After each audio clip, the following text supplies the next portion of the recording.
بسم اللہ الرحمن الرحیم۔ نبی کریم صلی اللہ علیہ وسلم کی پیاری زندگی۔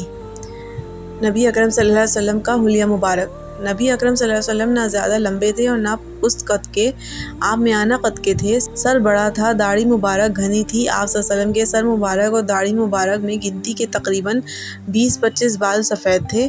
چہرہ نور نہایت خوبصورت اور نورانی تھا۔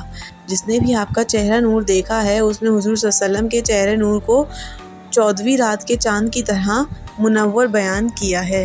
نبی اکرم صلی اللہ علیہ وسلم کی خوشبو مبارک۔ آپ صلی اللہ علیہ وسلم کے پسینے میں ایک خاص قسم کی خوشبو تھی۔ چہرہ انور سے جب پسینہ ٹپکتا تو موتیوں کی طرح معلوم ہوتا۔ حضرت انس رضی اللہ عنہ فرماتے ہیں کہ ہم نے دیباج اور حریر کو آپ کی جلد سے زیادہ نرم نہیں دیکھا، اور مشک و عنبر میں آپ کے بدن معطر سے زیادہ خوشبو نہیں سونگھی۔ مہر نبوت صلی اللہ علیہ وسلم۔ نبی کریم صلی اللہ علیہ وسلم کے دونوں شانوں کے درمیان دائیں شانہ کے قریب مہر نبوت تھی۔ صحیح مسلم میں ہے کہ حضور اکرم صلی اللہ علیہ وسلم کے دونوں شانوں کے درمیان میں ایک سرخ گوشت کا ٹکڑا کبوتر کے انڈے کی مانند تھا۔ یہ مہر نبوت حضرت صلی اللہ علیہ وسلم کی نبوت کی خاص نشانی تھی، جس کا ذکر کتب کے سابقہ اور انبیاء سابقین کی بشارتوں میں تھا۔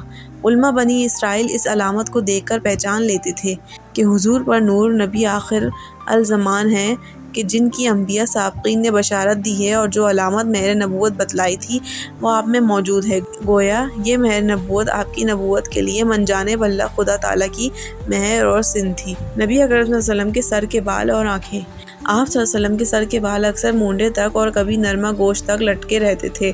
بالوں میں کنگھی بھی کرتے تھے اور آنکھوں میں سرما بھی ڈالتے تھے۔ باوجود یہ کہ آنکھیں قدرتی طور پر سرمگی تھیں، آپ کی آنکھیں نہایت خوشنما اور کشادہ تھیں، خوب سیاہ اور سرخی مائل تھیں۔